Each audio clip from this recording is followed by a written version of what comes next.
Sretna pod suncem rasti u jaslama dječjim, rasti i cvijetaj zemljo radnih ljudi i neka mir nad tvojim ljudima vlada,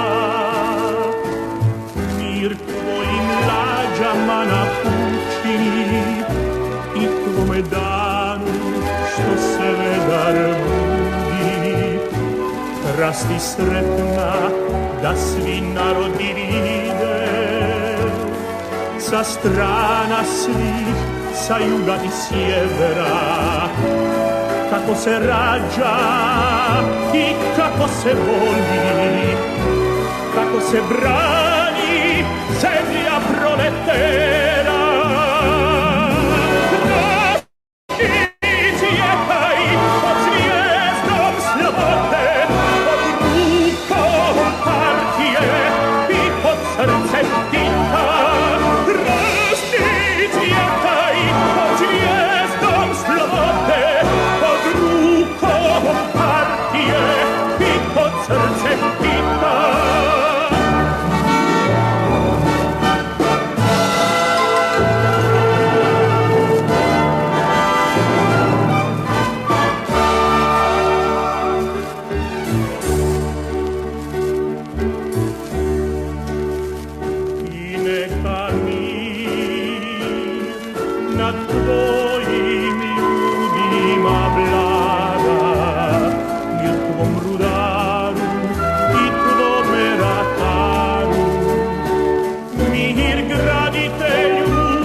Sreći u vodi i u zraku, u pjesmi strojeva i u sjaju žita. Rasti i cvjetaj pod zvijezdom slobode, pod rukom partije i pod srcem Tita.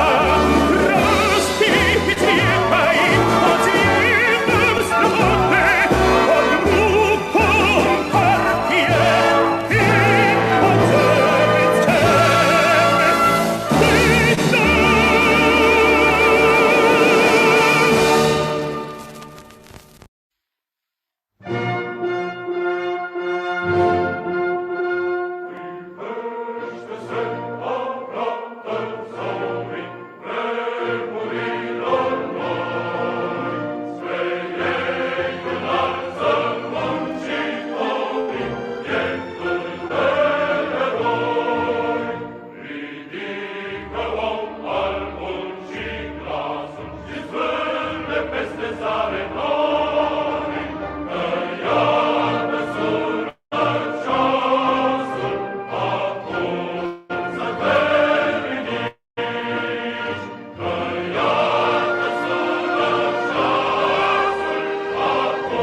Italie.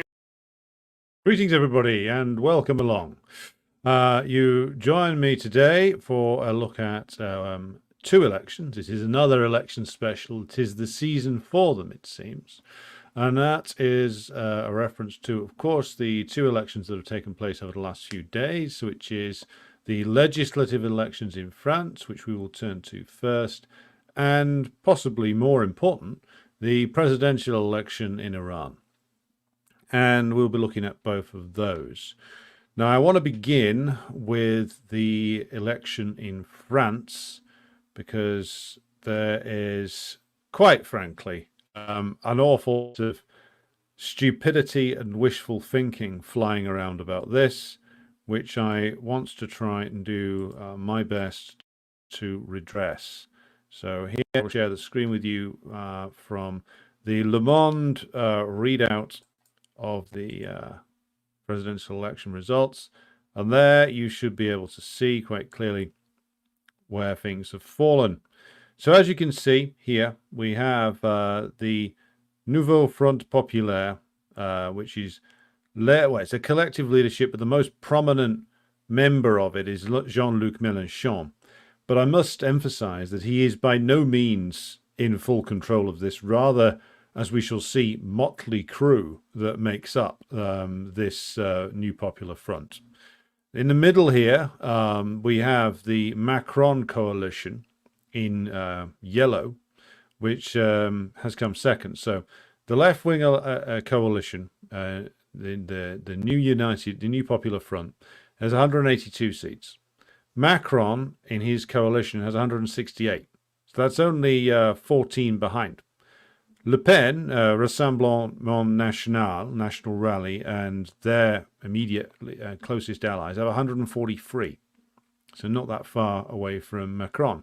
So in essence, this is, with some variations from various other independents, you have a freeway split, basically. They're all within about 40 seats of each other. The left coalition, Macron and Le Pen's group.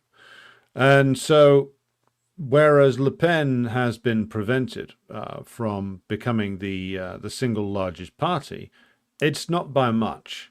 And you get, I'm going to try and not be insulting in the way I describe this, but you do get some very shallow and very stupid responses from people who look at this result and go, oh my God, the left's won in France. Well, it actually hasn't. I know Mélenchon went and sung Le Marseillaise yesterday, and I know he said he's a candidate for Prime Minister, but he's not going to be Prime Minister. And to explore why this isn't the great win that many people think it is, we need to turn to a certain figure who some of you may be familiar with. It's our old friend, François Hollande.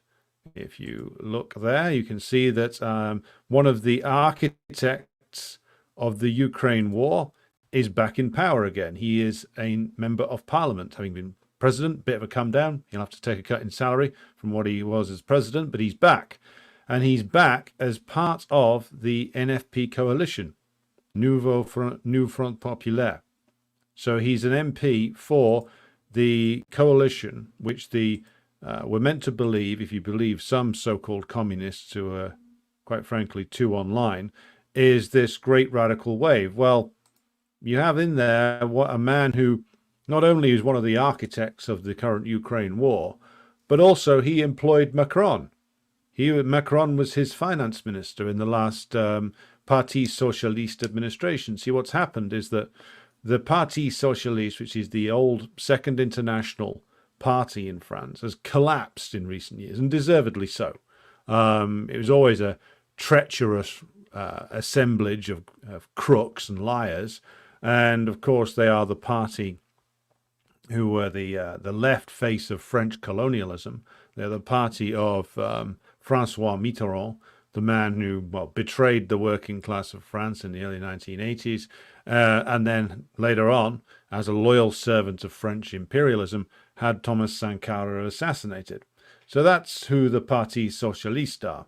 And they are part of the coalition which Mélenchon sits at the head of. And now one of the MPs for that coalition is Francois Hollande. And he's talked about as a potential candidate for prime minister. We will come to why in just a moment. So this isn't the gargantuan win that many people are portraying it as, and including some people who should know better. You've also got its enthusiastic endorsement by such absolute deadheads as various Labour MPs and people aligned with the DSA and the Trotskyite groups in the United States, saying, oh, if the left comes together, we can prevent the far right winning. Well, that's what you did in, according to the Time magazine piece, that's what you did in the elections in 2020. You know, the left proudly had its alliance with the man now known as Genocide Joe. So does that look like it prevented the far right from coming to power? Doesn't really, does it? So this is, in my view, whilst there are some positives to be taken out of it, the victory here is largely a mirage. Because Macron can still pull together a coalition, even though it's going to be much more difficult for him to govern effectively internally. He can still hang on until the next presidential election. I don't think he's going to resign. I don't think he'd even have resigned if Le Pen's party, with when her coalition had gained a majority. There's no reason for him to resign. He can hang on, strutting about the world stage, and then fuck off at the end of his term. But as things stand, he has an opportunity to retain power in Parliament, and part of that is down to the decisions made by the New Popular Front. The New Popular Front has within it, and I'm going to stop sharing the screen there and go back. The New Popular Front has within it people who are like Francois Hollande, who is as disgusting a reactionary as Macron. He's as disgusting a reactionary as Le Pen. They all serve the same masters after all. And Hollande stands a chance of being prime minister because, again, the New Popular Front contains within it many very unstable forces, many opportunist forces, including, and let's go through them one at a time, people like the French communists who haven't been Marxist-Leninists since World War II. They were already being accused of opportunism by the Soviet Party in the later Stalin era. They were against Algerian independence until 1959. So that gives you an indication of what the kind of things they were pursuing back then. They were already a social democratic party who were taking objectively pro-imperialist positions as early as the 1950s. They revealed themselves as pure reformists during 1968, when they essentially objectively sided with de Gaulle. And afterwards, they led the world in the emergence of so-called Euro-communism, which was an open acknowledgement of the reformist turn that they'd taken in a more covert fashion after World War II. So the French Communist Party is absolutely rotten. Absolutely rotten. It has been for many decades. And this time, their leader, Fabien Roussel, backed an alliance with Macron. So this is the strange quirks of what has been going on here. The French communists, and certainly the Parti Socialiste, they were the ones who were in favor to keep out Le Pen of having an alliance with Ensemble, which is the Macron coalition, where each would stand down to where candidates who had the best chance of winning would be against Le Pen would be unopposed. Meaning, if Macron's guys were in a constituency where they had the best chance of winning against Le Pen, the Popular Front candidates would stand down. Giving the Macron candidate a clear run. And in some cases, you got the same favour return to the Popular Front. So let's look though at why this is not the positive thing that some people are portraying it as. What has Ensemble, Macron's coalition, actually done, other than engage in full-blooded and very brutal attacks upon the French working class relentlessly since he was first elected in 2017, pursued rabidly imperialist war in Ukraine, fully supported for all the words, the Macron comes out with every now and again, objecting to, in verbal terms, to the genocide in Palestine. There is nothing that he's actually done that would seriously impact upon it. And in fact, he's sent assistance to Israel. He was sending assistance to Israel in terms of defending against the Iranian return strikes, the missile strikes on Israeli military facilities. France was there aiding in the defense of Israel. And why wouldn't it? Israel acts in French interests, French imperialist interests in the Middle East. Why wouldn't it defend Israel? So that's who Macron is, the candidate of the Bourse, the French stock exchange, candidate of the banks, the candidate of the big landowners, and the candidate of French imperialism.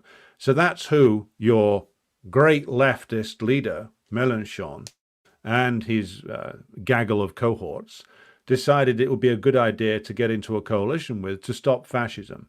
Well, okay, well, if given everything I've just said, then exactly what are they stopping? Because Le Pen has, over many years, moved away from her father's old positions to a degree.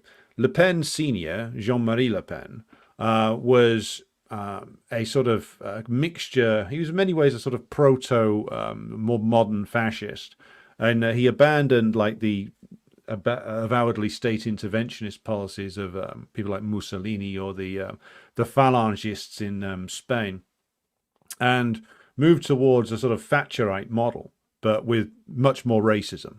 Now, in many ways, his daughter has slightly tweaked that in that she's dropped some of the most pro sort of fascist leanings. She's kind of moved away from them a little bit. In the most dramatic move, though, is she's become wholly pro-Israel.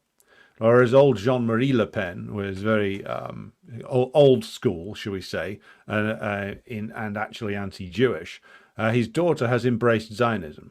I don't think she's any less anti-Semitic than her old man, but she's realized which way the wind is blowing with regard to the needs of the French ruling class, and the French ruling class backs the Zionist colonial enterprise, and so, therefore, dutifully, Marine Le Pen has.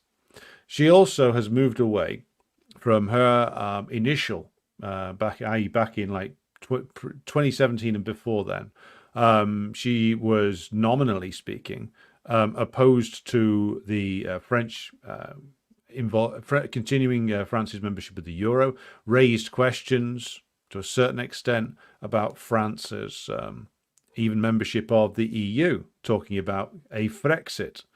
And this, of course, prompted alarm in French ruling class circles, so she's dutifully amended her position over time to resemble more and more Macron's position. And Macron has gone further and further to the right in his time in office.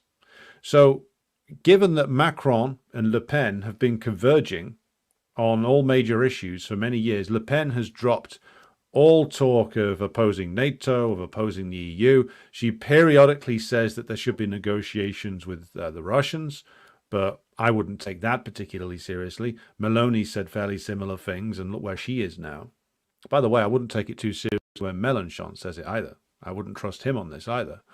So she's amended her positions to be completely acceptable to the French ruling class, to keep in line with their interests with regard to the major institutions which French imperialism sees it necessary and in their interests to be members of, mainly NATO, the European Union, staying a member of the single currency, staying a member of the single market, not even objecting to the Schengen visa regime. So Le Pen and Macron have effectively converged. Le Pen also didn't back the Yellow Vest movement, by the way, even though some of her apologists will say that she did. She didn't. Mélenchon, in fairness to him, did to a degree. So his opposition to Macron is a bit more genuine. But the fact that he's in a coalition which was essentially prepared to make nice with Macron to supposedly keep out fascism, but go into an alliance with somebody whose policies completely converge with the person that you say is the fascist. So what the fuck was the point of any of this, is the question. If you're defending Macron and the so-called centre, which has converged with Le Pen, then what is it that you're defending other than what? Formalities? Other than aesthetics?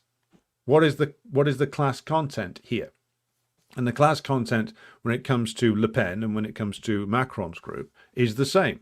Like, what's happened is that the bourgeois are now more and more comfortable with Le Pen because she's dropped some of the more, shall we say, petty bourgeois nationalistic measures that she was in favor of, or so had said she was in favor of 10 years ago, and has moved completely over to basically just a more repressive and even more racist version of the Macron regime. So what you would actually get from Le Pen is an even more violent crackdown on the organized working class and certainly the revolutionary left, and also amped up racism internally to make sure that the divisions within the working class stay reinforced.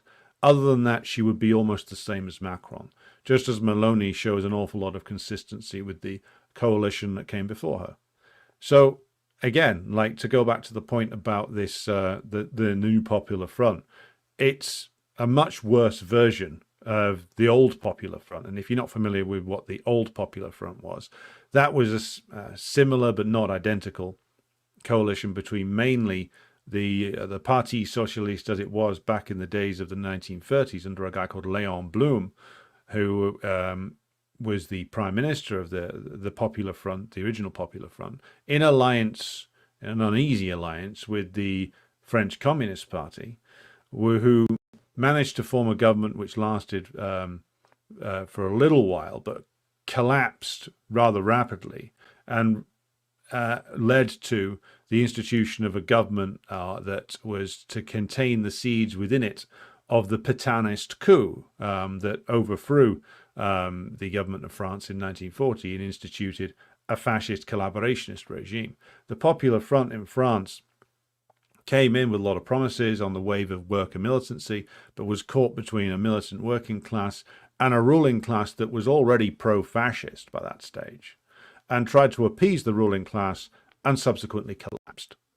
And on the way in doing so, they initially said they were going to aid the Republicans in Spain, then abandoned them to appease the French ruling class and the British, and essentially spent several years saying they were going to try and prevent a civil war in France, and ended up not preventing anything and ended up only guaranteeing defeat to the Nazis via internal treachery and capitulation. So the original Popular Front itself is a highly overrated entity which ended in a debacle. So not a great starting point from a historical comparisons point of view. And then later on, we have this entity emerging, which everybody and his dog on Twitter is screaming about how great it is.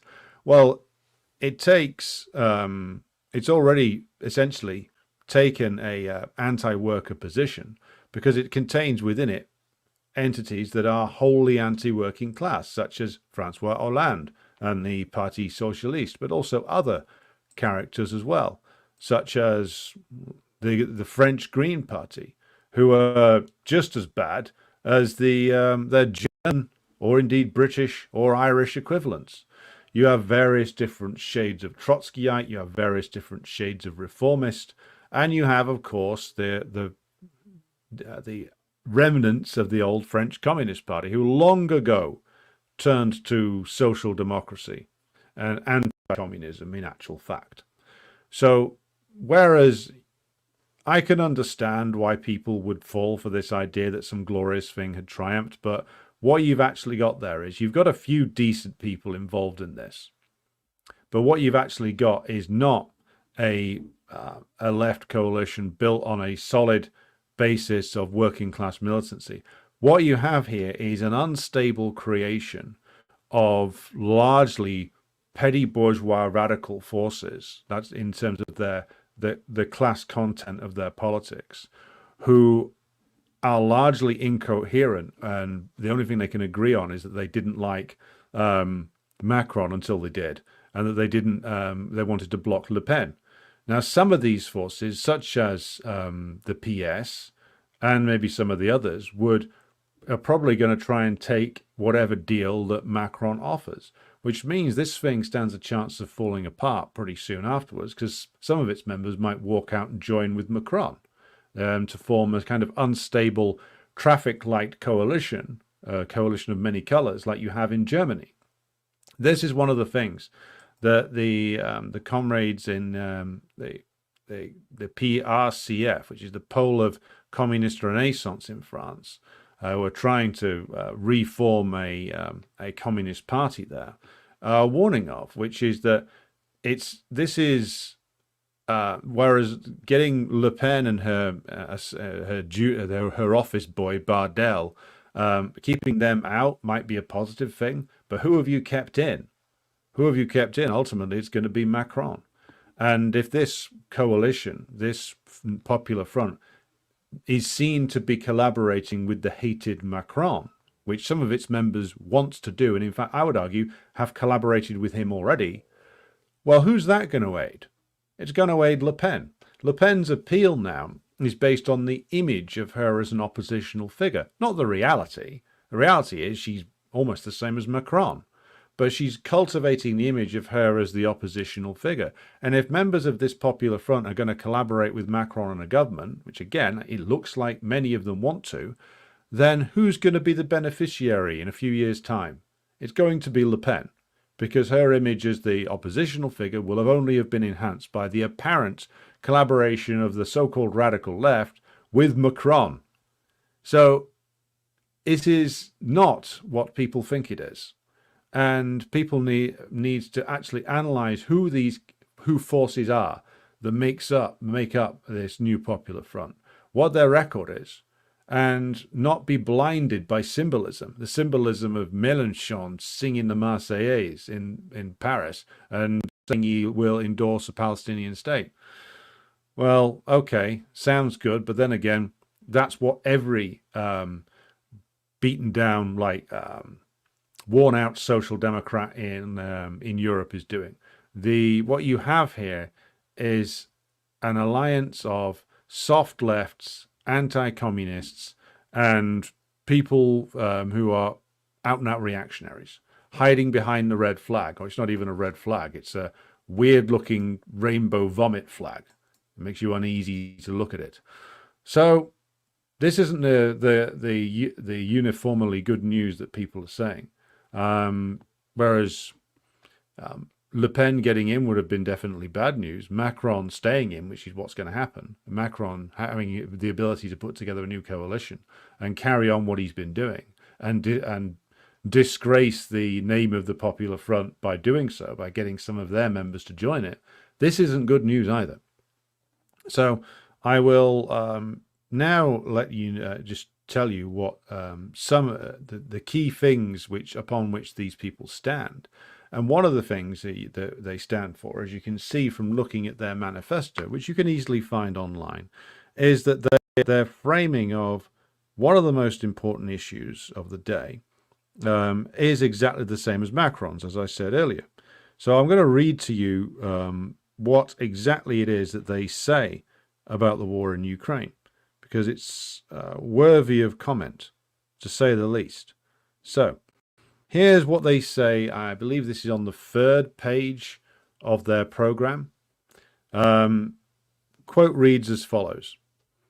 To stop Vladimir Putin's war of aggression and for him to answer for his crimes before international justice, we will unwaveringly defend the sovereignty and freedom of the Ukrainian people, as well as the integrity of its borders. Bear that in mind.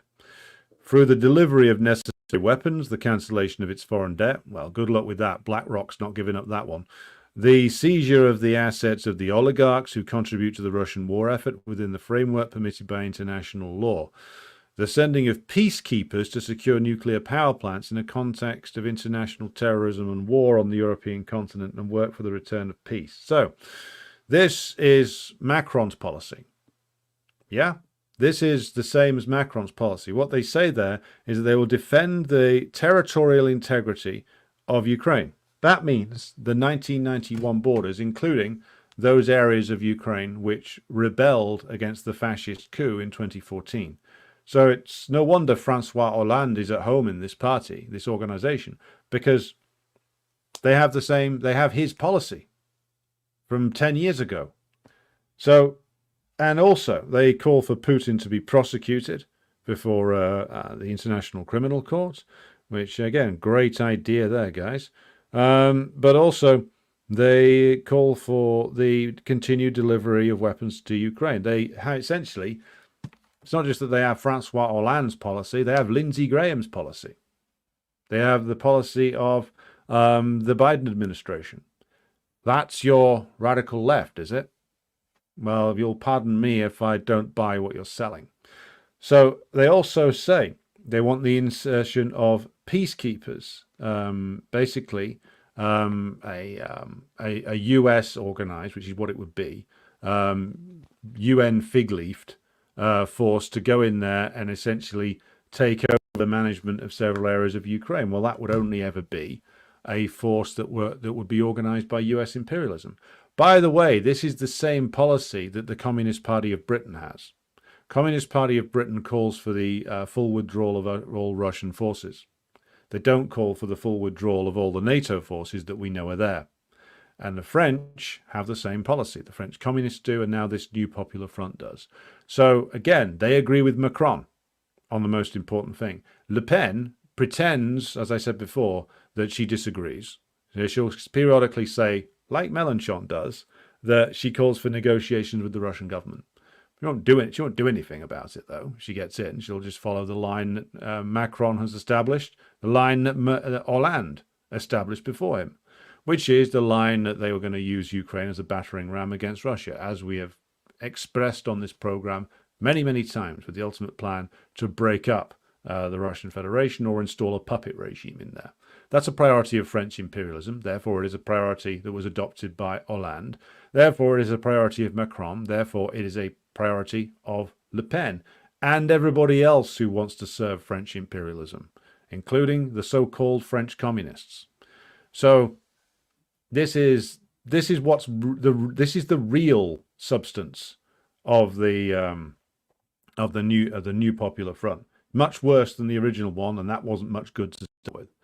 However, I will conclude on a somewhat optimistic, or if not an optimistic note, then a note that signals a way forward, which is that the Pole of Communist Renaissance have done a decent analysis of this, and they point to what a real program for a revitalized Popular Front could be. It certainly isn't this one.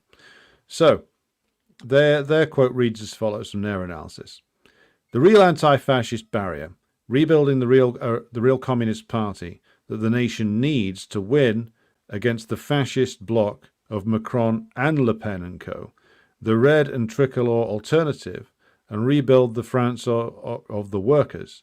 This is why the only alternative for workers is to break away, that is, to urgently exit the euro, the EU, NATO, and ultimately capitalism. For this, it is vital to rebuild a real Communist Party, patriotic and internationalist, peaceful and anti-fascist, in full opposition to the Rassemblement National and in absolute rupture with the Euro-Atlantic social democracy, which fuels the world war and European fascistization the same way as Macron. This is the only possible way to effectively and ultimately combat the extreme right, to prevent Le Pen from being elected in 2027. And for this, the important thing is to rely on a major offensive of the popular movement, freeing itself from the Euro-dependent general staffs inclined to compromise. So, I think that is a good summary of where things actually stand and where things actually should be. The people who run this new Popular Front are, as that quote from the Pole of Communist Renaissance says, these people are all Euro-Atlantic social democrats. They're all pro-imperialist. They're all essentially pro-NATO. They're all for the war on the Russian Federation.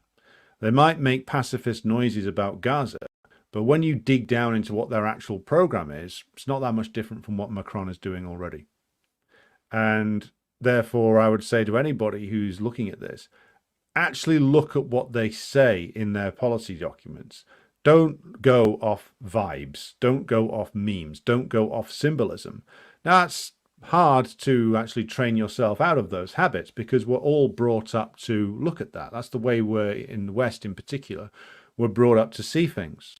We're brought up to see things as this in this particular way, which is that, well, this symbol plus this symbol equals great left-wing revolt, and this symbol plus this symbol equals fascism.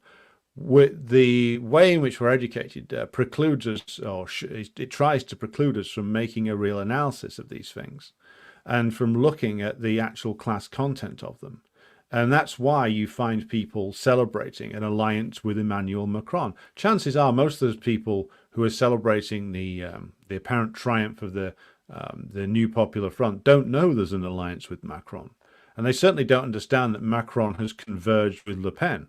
And they certainly don't understand that, in actual fact, the progress towards fascism is rooted in the fact that French imperialism is in a deep and irreparable crisis caused by internal contradictions of capitalism, but also the anti-colonial revolts of the neo-colonial world that is the former French Empire turned into a neo-colonial system by the likes of de Gaulle. It's one of his legacies.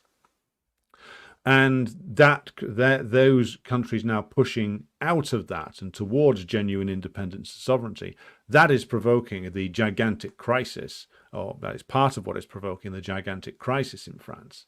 And if you don't understand that, then you're going to keep chasing shadows. And if you don't understand that the reason why that the French ruling class is moving towards fascism is that they will, much as the British will, have to try and violently reassert profitability by being able to drastically smash the organization of the working class and restore profitability by being able to hyper exploit French or British labor again. Now, I don't think that if they choose that option, I don't think it's going to work well for them, but they are going to try and do it. So this is where things actually stand. Analyze the class content of things, not the symbols, not the signifiers, to use the psychoanalytic term. Right, we're going to pause now for questions and comments. All right, going back. Banana Bender, good evening to you.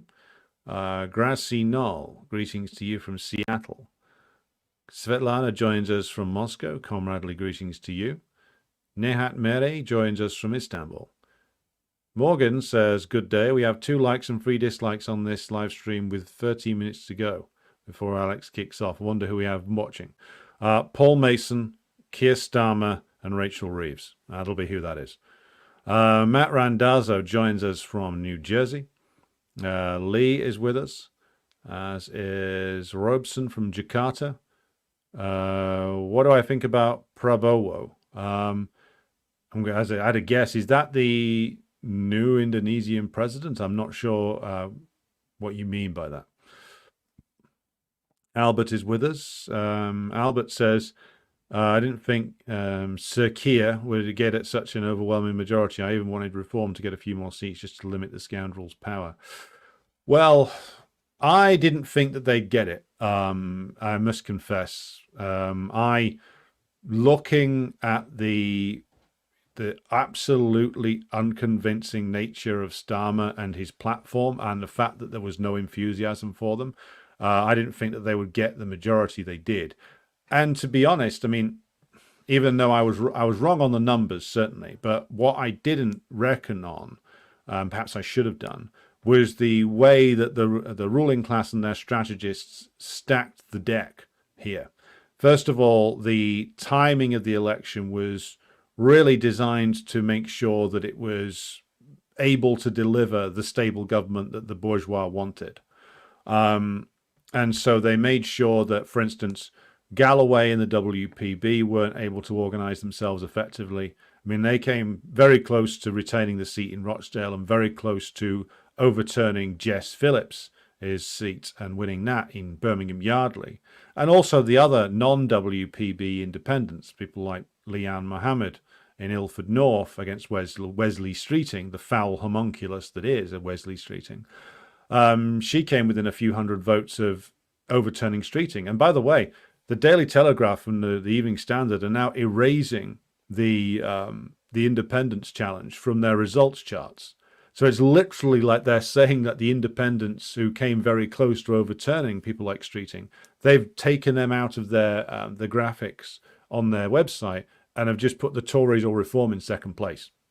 So like it's literally the stuff that like all the shit that Orwell acted as accusations against the communists. It was all things the capitalists do. They're literally trying to erase the independent challenges and the WBB from the discourse around the election because they know how weak and brittle Starmer's majority actually is. And which brings us to the point. Starmer wouldn't have got the majority that he has if it wasn't for Reform.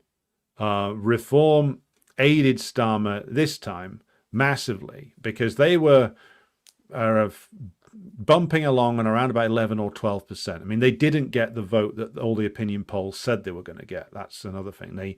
They topped out at around about the same level, slightly less, in fact, than UKIP got in 2015. But they did enough to decimate the Tory vote. Just as, by the way, 5 years ago, the Brexit Party decimated the Labour vote, but Farage stood down the Brexit Party candidates that were standing in Tory seats, only stood them in against Labour. So again, Farage is, as I said before, a man who routinely makes himself useful to the ruling class. Again, ignore the noise around Farage. Yes, a lot of celebrity leftists and liberals hate him like they do, like the Americans do Trump. They get very wound up by him. They get triggered by him, which is his purpose. But again, they all relentlessly promote him because he does a good job for them. You know, he did a good job for them in 2019. He gave the Tories the solid majority that the ruling class had decided was the best result for them. Even though they didn't like Johnson, you know, they would have preferred not to do Brexit, but they preferred that to a potential Corbyn government. Not that that would have done anything, but what it would have meant was an escalation of the struggle because the ruling class would have had to come out into the open and do Corbyn in. They would have tried through their proxies in the Labour Party and through their proxies in the media. But again, it would have taken more destabilization to get rid of him. And they needed a solid government to just lid on things. So they had to go for Johnson. And when Johnson had expended his usefulness, they just picked up some of his bad habits and put them in the press and destabilized him. This is the game. Just as now they're destabilizing Joe Biden because he's not good for the brand of the United States anymore. Point about all of this is that Reform aided Starmer this time around. Starmer's majority, though it looks big, it is actually, in actual fact, quite small. Like his vote, the Labour vote, barely went forward at all. It went forward only in Scotland. It's still lower than the Corbyn vote in 2019. So again, this is a brittle and weak government that is being disguised by this like massive seat majority, but it's not a majority in terms of votes and in terms of popular enthusiasm. And I'll leave my comments there on that because I talked about it extensively last week. Good morning to Sid, who joins us from the Cincinnati metro area. Luca joins us and is tuning in from work. Paul Mason is with us. Excellent. I know you listen every day, Paul. Though, why don't you come on the program? We could have a nice chat. Sid says, capital revels in bullshit jobs. Well, I've had many of those myself. Almir says, greetings from Slovenia, Socialist Republic of Yugoslavia. Two Sugars joins us and simply says, the French. Pfft, it's a very English response, Two Sugars. Spurious Furious says, hello and good morning from the West Coast, comrades. Hello and good morning to you. Dan Lindstrom says, good evening. Jean-Luc Mélenchon, will he survive? Well, for now, yes. I mean, he'll be probably betrayed by members of his own coalition, though. Inevitably. Good afternoon to my comrade Jason, who is listening live on the train home. Yepex, good morning to you. Good morning to, good evening to Gigi Wilson. T.G. Wilson says Mélenchon is pro-Palestine and has called for France to leave NATO several times. This is not nothing. I completely disagree with you. It is nothing. This is a coalition with the likes of Francois Hollande. Mélenchon won't get anywhere near power. The people in that coalition will stitch him up, just like Corbyn wasn't going to be allowed anywhere near power, even though he's, of course, no real intention of overturning capitalism. This is what's being presented to the French as a victory is a mirage. I call for people to be realistic in their assessments of these things. Ian Foster, good afternoon to you, comrade. Almir says, NFP is just another group of left anti-communists, nothing new in the world of the Western left. Yeah, Trots, Social Democrats, and people and other pro-capitalist types. This is essentially a mirage. Macron will stagger on for a few more years, and the one who's going to win big out of this will be, unless things dramatically change, and there's always the possibility that the rhythm of the class struggle in France changes, and things move in a different direction, which is something that we all would like. But on current form, it looks like that the beneficiary will be Le Pen in her presidential challenge in a few years' time, where she'll pin all of the failures of Macron on both Macron and the left. And of course, the crisis of French imperialism will not have been resolved by then. The ruling class will move wholly behind Le Pen in a way that they haven't quite just yet. They're on the way, though. And then you'll have the left tarred with Macron's crimes, and Le Pen will present herself as the true opposition. Now, that won't work for millions of French workers who will, of course, rightly reject Le Pen. But the current trajectory that this new Popular Front is on is disastrous. Because, again, it's dominated by forces who want to preserve the current status quo, but with some tiny tweaks around the edges. This is a potential disaster in the making. Blaze Chroma says, have you considered debating YouTube MLs like Bad Empanada? Well, I don't know who that is. Who take the inter-imperialist rivalry line with Russia-Ukraine, not as a spectacle, but to clarify concepts to a wider audience. Hadn't considered it because I don't consider anybody who takes the line that the war in Ukraine is an inter-imperialist war. I don't consider them to be Marxist-Leninists. I consider these people to be pro-imperialists, which is effectively what they are. So essentially, I would be debating a liberal. Brian joins us from a sweltering Nagoya. Grassy Knoll says the left in is the establishment. Well, many of them are, yes. I mean, look at Monsieur Hollande, who is back. T.G. Wilson says the market spiked dramatically when Le Pen's Rassemblement National was being spun in the media as doing very well. Yes, the party, as I pointed out, with the French ruling class is transitioning towards. They are going to be wholly behind Le Pen at the next election. Wholly. And Le Pen already has, if you believe the research done, of course, the bulk of the state forces are very enthusiastic about Le Pen, because what will Le Pen mean? A massive internal clampdown on the organized working class and the more meaningful bits of the left, such as they are, and an attempt to violently reimpose profitability via repression and the smashing of working class organization. That is what a Le Pen presidency will mean. She will attempt to disguise this by instituting policies that seek to sow more and more divisions within the French working class, but that is what it will mean. Jawad, good afternoon to you, comrade, who says, I saw an Ilan Pape video yesterday where he blasted UK Labour to hell in a few minutes, told all their crimes.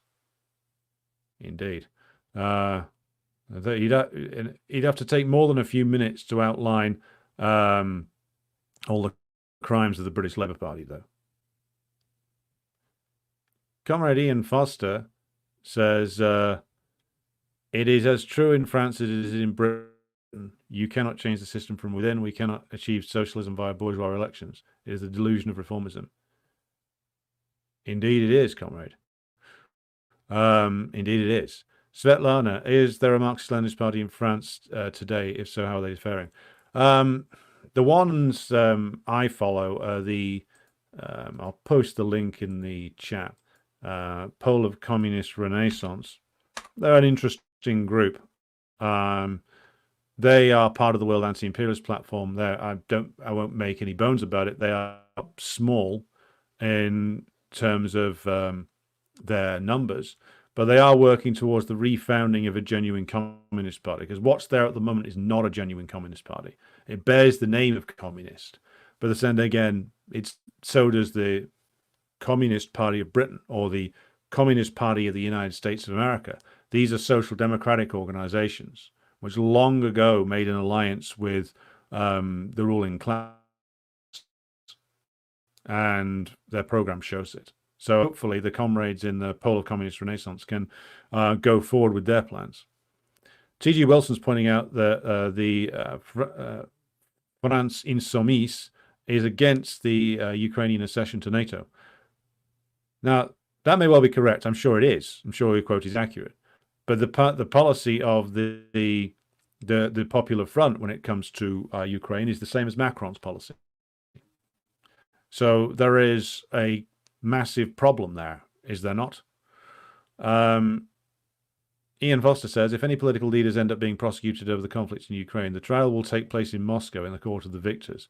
Well, I fully support that, comrade. I mean, there's many people who, just to take issue again, I know everybody, most of you watching this will agree with this point, but the idea that as those clowns who wrote that bit in the Popular Front's policy about Ukraine say we're going to continue to assist Ukraine. They're not assisting Ukraine. They were never assisting Ukraine.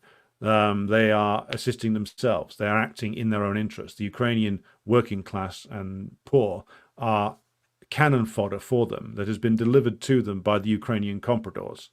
That's what's going on here. It's not about helping Ukraine. As someone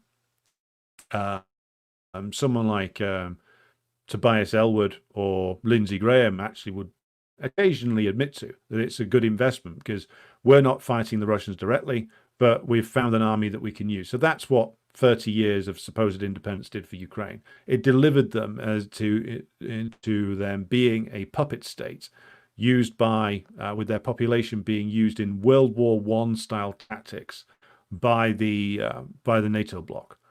What a horrific, horrific thing that is. And yes, my comrade Ian is right, which is that these people should be on trial. Like Hollande, Macron, Schultz, Merkel, David Cameron, Boris Johnson should all be on trial in Moscow.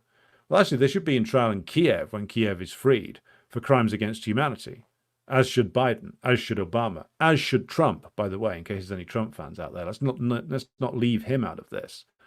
But of course they won't be. The most we'll get, I suspect, unfortunately, is that the Kiev regimes, some of the players in the Kiev regime might end up on trial, either in, if Kiev itself is taken, maybe there or maybe Moscow. But most of them will escape to the Dictator's Row in Florida. That's where they'll be going. Roman, I'm going to try and pronounce your surname here, mate. Shenenov? Apologies if I've mispronounced that.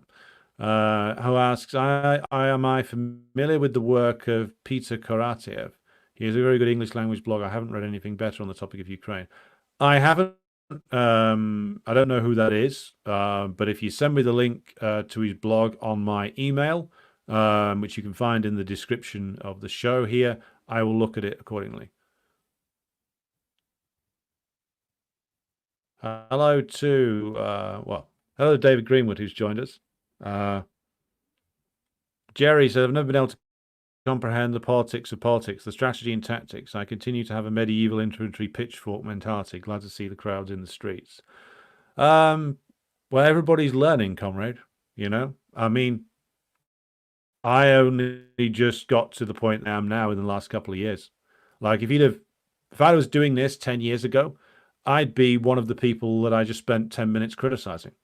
I'd be one of the people saying, who would be up like a rocket and down like a stick, screaming on, saying, let's go Melanchon, and then wondering why it all falls apart and not knowing. It's only once I embraced Marxism Leninism as a proper, true world view that I started to be able to develop a comprehensive and more comprehensive understanding. There is always more to be learned. Like one of the things I always say to myself whenever I think I've got something worked out is that I'm probably missing something, so I need to research it more. This is what we all must do. We are all in the process of unlearning the propaganda that goes into our minds, put there by the bourgeois, and the bad habits that we all learned through many years in the Western left. And this is a learning process for all of us. It's why I do these programs, because I'm hoping that through my own experience, I can assist others in unlearning the propaganda and the bullshit and the limited thinking and the poor analysis that's given to us as by the left that is curated by the bourgeoisie for us. So hopefully, I can some of you along with me. Robeson says Prabowo is the new Indonesian president, Jokowi's successor. Well, I don't know anything about him, so I would have to look at it before I can have a look at that. Kobe says it's bad that the reformist guy, more on that in a minute, in Iran won. Apparently he wants to privatize and demilitarize Iran, while his opponent was the opposite of that. Yeah, let's just cover this now, because we've spoken quite a lot about the French election. The Iranian second round of the Iranian presidential election was held recently on the 5th of July, just 3 days ago. And the turnout was worse than the British turnout. It was 49.68%. So that's not good for a start. There are probably objective reasons for that, which we look more into. But it was versus Masoud Pezeshkian versus Saeed Jalili. Now, once you start looking into, in a real way, politics in Iran, again, it's another case where you'll find that what you've been presented with in the West, even by the so-called Marxists, is a cartoon.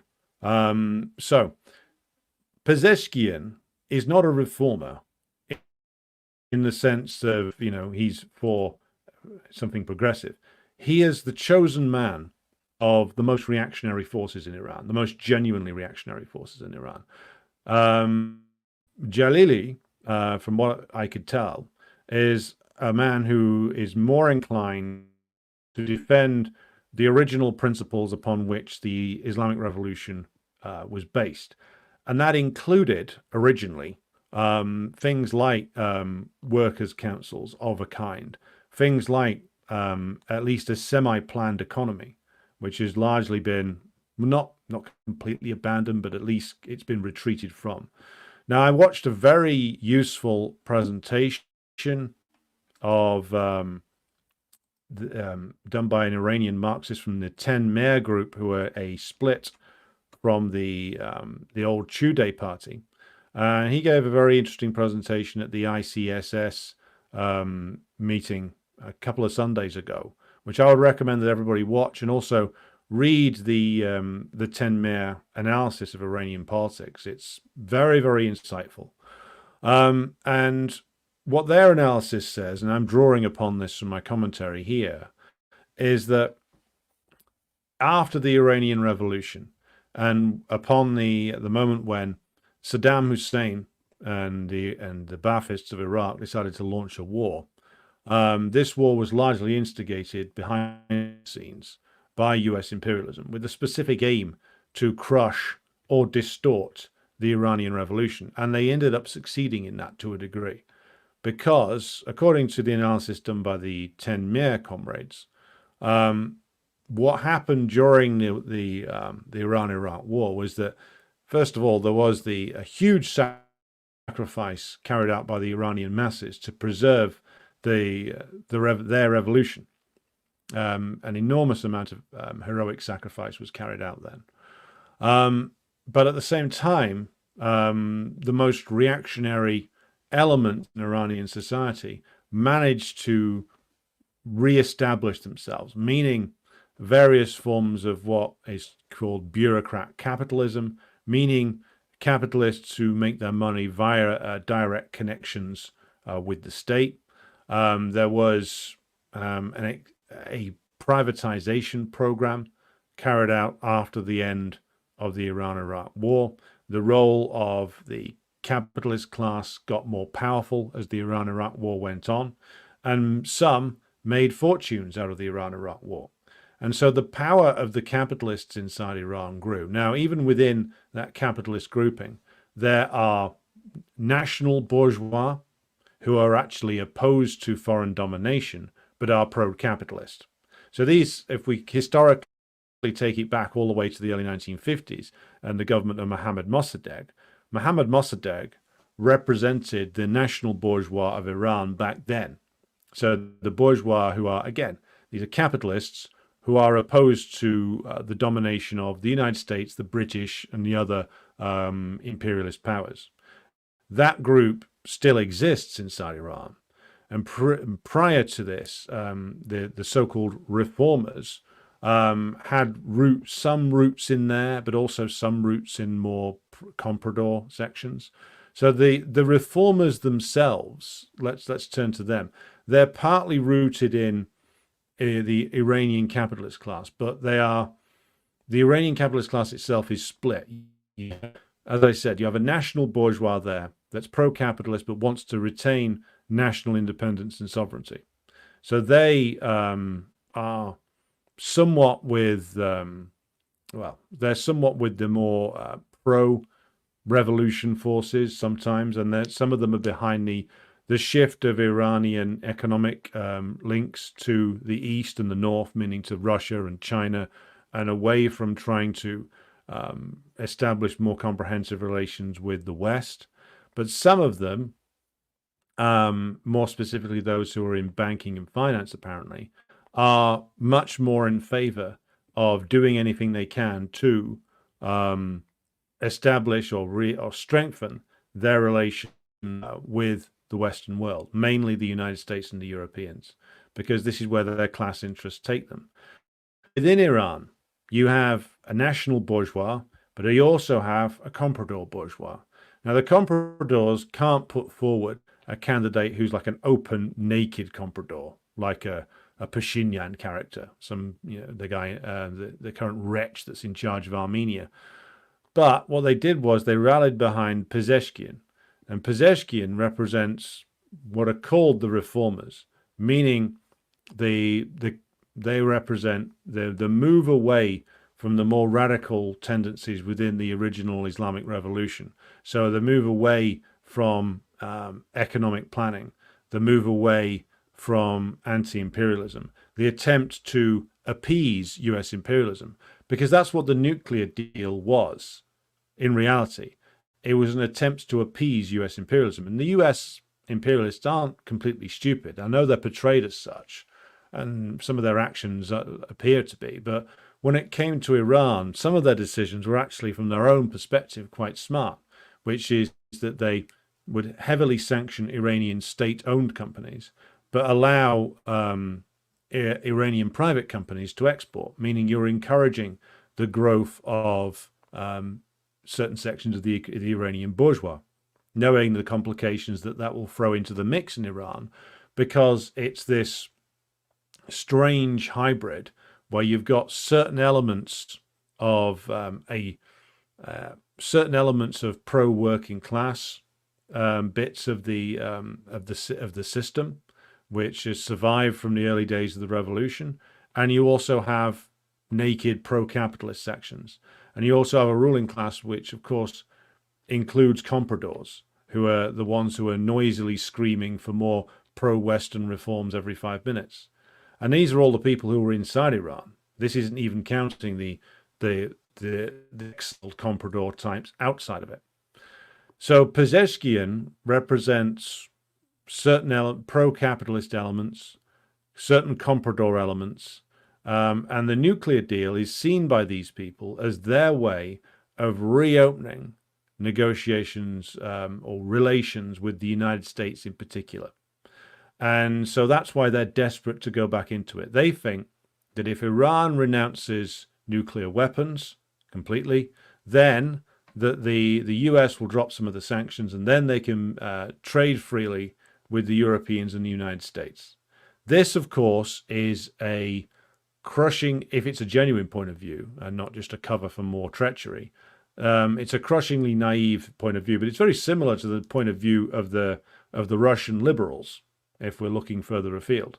In fact, such people are present in many countries which are subject to aggression by US imperialism.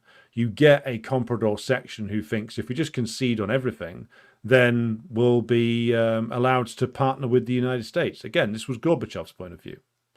So again, these forces always pop up when a country is under attack from US imperialism, be it socialist or just an anti-imperialist country, which is what Iran is, which has a capitalist class, obviously. And so Pezeshkian's candidacy has become like the pole of attraction for all of these pro-US forces. But it's by no means coherent, because you've got people in the Pezeshkian camp, it seems, who are openly and nakedly pro-US. And those are the ones who want the nuclear deal back and the reverse of the sanctions almost at any price. But Trump, conveniently enough, did put a price on the nuclear deal when he backed out of it. We can always rely on Comrade Donald. Trump said, as the 10 Mayor group points out, that we don't just want the nuclear deal. We want basically Iran to renounce all of its missile programs and anything that could conceivably hurt US interests in the region. And essentially what Trump's gang would demand is that Iran completely surrender to US interests and basically resume the role that it had in the US system under the Shah. That's the deal that the most hardline elements of US imperialism are prepared to accept. Obama and co were a little bit smarter, and that they realized that by making these concessions that they could encourage the growth of the pro-US section in the Iranian ruling class, encourage the growth of the compradors by appearing to give them some concessions and appearing to be on side with them and say that, well, this is Iran's way out of its economic problems. You adopt more and more pro-Western policies, riches will follow, and that will certainly influence the bourgeois and the petty bourgeois. And so those are the influences around Pezeshkian, the ultimate winner, but not by much, it must be said. Pezeshkian got 16,384,403 votes. Jalili got 13,538,179. So he got both got far more than Keir Starmer. Now, Jalili is an interesting figure because he's described as a conservative, but what that actually means is he's a defender of, as I said earlier, the original principles of the Iranian Revolution. That's why he's very much not liked by the West. And he, I've tried reading some of the translations of the websites of both men. I really don't think that there's a decent Persian translation service, as it did not read like human language when I'd run it through it. But from what I can tell from the translations on Press TV, Jalili was talking in positive terms about the solution to a lot of Iran's problems being the need to involve the masses more in the government of the country. Now, of course, that's something which I'm sure, Pezeshkian said something similar, but he talked in vague ways about democracy. It seems to me that Jalili is much more committed to a line that I would say would be like an Iranian version of what's being done in Venezuela or Nicaragua, which is boosting the power of the working class. It seems to me that Jalili is much more in favor of that, boosting the power of the working class and poor in Iran, than Pezeshkian is. Pezeshkian being the candidate of capital, it seems to me. So does this mean now that Pezeshkian's going to rip everything up? No, partly because again there is a certain constraint in the Iranian system, which is even then amongst the capitalist class they're divided between the comprador section and the should we say the national bourgeois section, who are in favor of building their relations with the Chinese, the Russians, and others in the global majority countries. So the capitalist class themselves are not agreed upon the best way forward. So Pezeshkian's not going to be able to push purely in that direction without resistance. There's also the fact that even if Pezeshkian tries to make concessions to the West won't accept them. I mean, if Trump wins, and this is part of the reason why I hope he does, he will be brought back. He'll be bringing back the ultra hardliners on Iran, who will probably try and slap even more sanctions on them or something, or do something extreme. But as with Biden doing full blown sanctions on Russia, Trump coming in and trying to cut Iran off from Western capital entirely might be, in some respects, a positive thing, because as the 10 Mayor Group point out, as Bahman Azad pointed out in his ICSS presentation, the way to weaken the comprador sections of the Iranian ruling class is to cut them off completely from Western capital, which is part of where their strength comes from. So maybe Comrade Donald can be relied upon to do that. But certainly, it seems to me that what Pezeshkian and the groups backing him want isn't something that's going to be available from imperialism now. Things are too far gone, and there's too many internal divisions inside even the Iranian capitalist class for him to push wholly in that direction. We all see, though, certainly it would have been a much more positive outcome had Saeed Jalili won. But again, I don't think that the Iranian role in the axis of resistance is going to get compromised. More likely, Pezeshkian will try and fail and ultimately get rebuffed by Trump when Trump does win the US election. So more to be said on that, I'm sure, and I will try and find a better translation service for Persian language material so I can read it properly. All right, so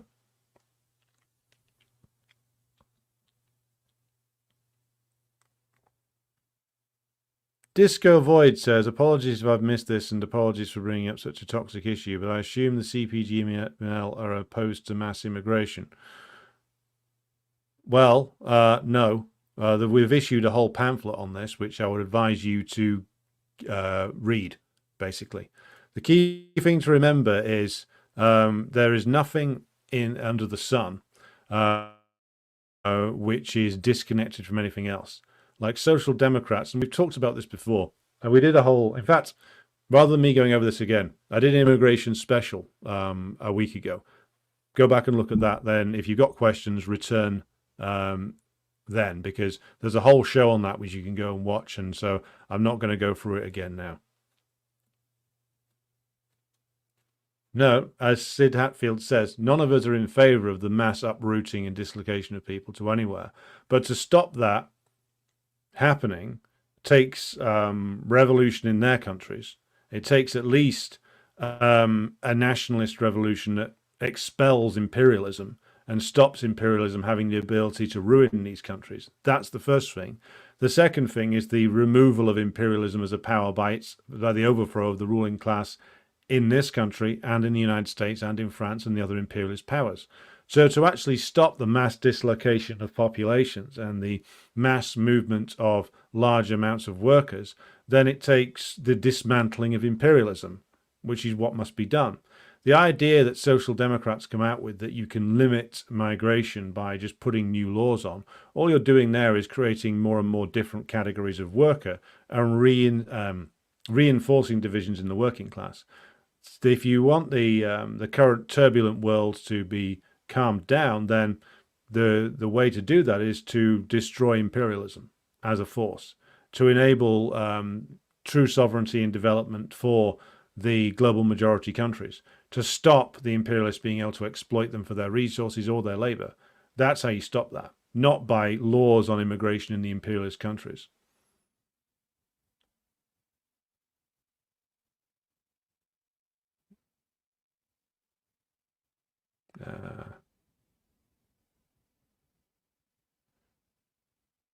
Luca asks, did the French ruling class get what they want out of this election, or were they looking to do with Le Pen what the UK did with the Labour Party? I think they were split, to answer Luca's question. I think that some of them have clearly gone over to Le Pen, fully. Others are clearly doubtful. Some of them fear the destabilization that Le Pen would bring, but they largely... I don't think they got completely what they wanted, but they are able to... Macron is able to continue. Le Pen will now be able to present herself in 2027 as the real alternative. So they got a lot of what they wanted out of this, which is why I call upon everybody to analyze this realistically. Le Pen will most likely, unless things dramatically change, which again, we can always hope they will, win the presidency in 2027. Macron is finished. Even if he stays on, he can't run it. And who's going to run for the left? Is it going to be Mélenchon? Is he too old for that now? Does this so-called Popular Front have another convincing character who could run there? I don't know at the moment. So I would say that the French ruling class within a few months, it's obvious that large elements of the French ruling class are already on board with Le Pen. More and more of them will be on board with her now. So by the time we get to 2027, the French ruling class will be unified behind Le Pen completely. And that's when things get even more dangerous. So I hope that the French communists can get themselves organized and start rebuilding a real communist party there and overcome the legacy of revisionism and Eurocommunism. Because otherwise, things are going to get rough pretty quickly.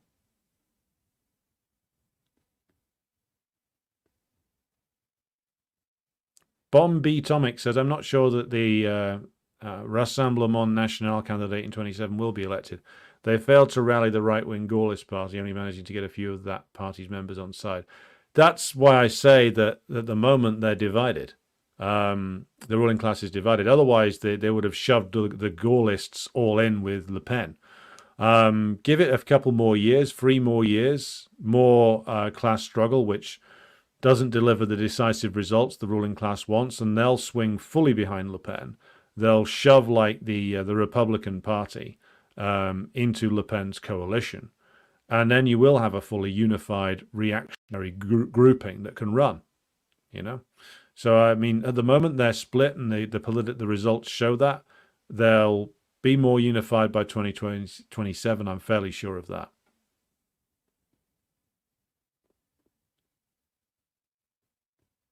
Bombi Tomic says, Ukraine was one of the bargaining chips that France Insoumise had to let go in order to get recognition and support of Palestine in the program. It's really hard to get anything from the social liberals and Greens. Yes, I mean, that is the case. Does rather raise the question, though, which is that the ability of this policy that the Popular Front has on Gaza, it's not a particularly good policy anyway. Well, you're recognizing the government of Mahmoud Abbas, who is essentially a comprador and an employee of the US. That's not particularly a good move. So you get that in return for wholly agreeing with Macron and the French ruling class on Ukraine, which is a vital struggle. And so you go out there with a bunch of lies to the French working class on that struggle and repeat a load of pro-imperialist garbage in return for a useless pacifist position on Gaza. I don't think that's a particularly good bargain. Can we hear the Keir Starmer poem again? I'm not sure about the poem. Which poem was that? Almir says, if some Iranians really believe they can make a deal with the imperialists, they really are naive and certainly haven't read any history. I don't think the Iranian masses are particularly, but the elements in the Iranian capitalist class and the Iranian petty bourgeois certainly are. Certainly, I mean, how else do you explain Pezeshkian's program other than the fact that these people's class interests? I'm talking now about the pro pro-Western elements whose class interests take them over to collaboration with imperialism. Those people, I don't think they're naive. They're just cynical. They don't care if Iran's role as an anti-imperialist force in the West Asian region is compromised. They don't care if the whole nation sinks into poverty and misery as long as they make money as loyal servants of empire. This is what compradors are. Now, in terms of the petty bourgeois Iranians who voted for Pezeshkian, yeah, there's some naivety and quite frankly, that class, no matter where it is, always displays. So yeah, there's naivety on the part of the petty bourgeois and part of the compradors. It's just cynicism. These are people who would burn down their own nation to make a fast buck. Jawad says Mohammed Mirandi, in a way, said that Pezeshkian wouldn't be able to change the current foreign policy. Let's hope it turns out to be the case. ICSS Marx's video with Baham Azad was really good. I mean, the Azad made the very important point that yes, Pezeshkian can't just switch off Iranian foreign policy because again there'd be too much opposition to that. He can't change it around, but he can undermine things. So as Azad points out in his presentation, there's various agreements that have been signed which can be sort of left there and not acted upon. So he and his government, if there's a strong comprador element in it, can get in the way of implementing the agreements that have been signed with China, implementing the agreements that have been signed with Russia, can make sure that the pro-Eastern turn doesn't develop or its development is frustrated. He can make sure basically that the current economic problems aren't solved, and then what the reactionaries, which is, I'm going to label Pezeshkian for what it is, a reactionary.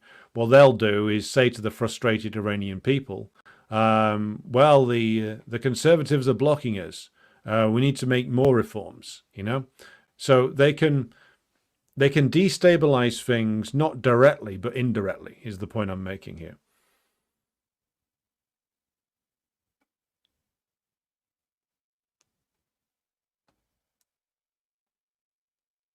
Slava says that I think Pezeshkian won because he capitalized on cultural issues, like he promised to reevaluate head coverings for women. That's why they call him reformist.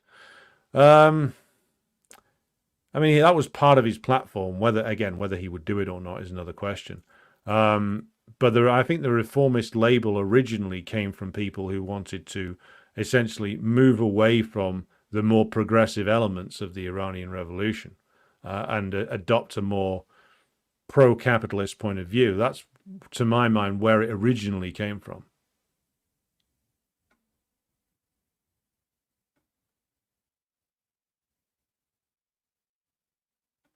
Alertis says LFI, that's Mélenchon's crew, has some interesting links with Latin American popular movements, but on the whole are weak on wider geopolitics. They remain social democrats at their core. Yes, I agree with Lertis's assessment there. If the UK is close to revolution in France, and I feel for France. Well, we are in the process. It seems that the French are in the same process that we are, which is people are turning to, and this is also an answer to Beju's question. People are turning to various things that exist within the current political traditions to express their anger and their disappointment, and they're searching for a way forward.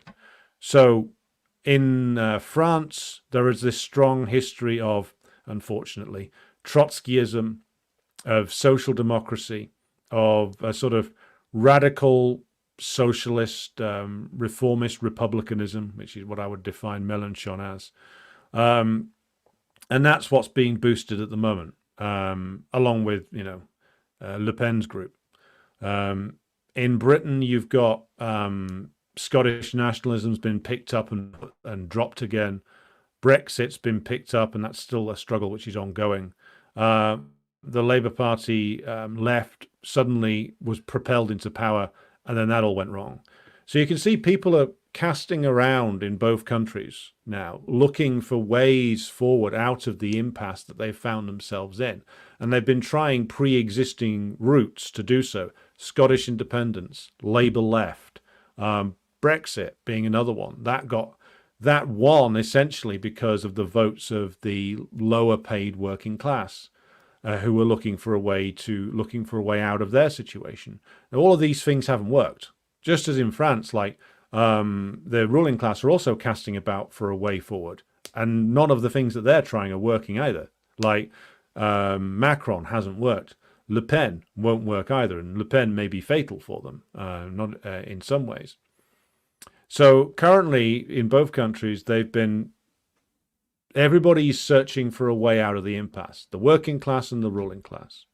And it is a matter of who gets themselves best organized first of all. And that's our challenge. Make ourselves the best organized. And that comes through the revival of large-scale communist parties in both countries that pick up the best of our traditions but dump the worst. All right, so we have 360 of you watching, so thank you very much for that. I'm going to draw things to a close for this afternoon. I'll be back with you again tomorrow with the Ukraine war update. Thanks to everybody who supports the show on Patreon and Buy Me a Coffee. Your support makes all of this possible. We will have the Patreon special edition later in this week when I can schedule it properly, which will be on the Israel lobby. So thanks to everybody who's tuned in. I'll be back with you again tomorrow.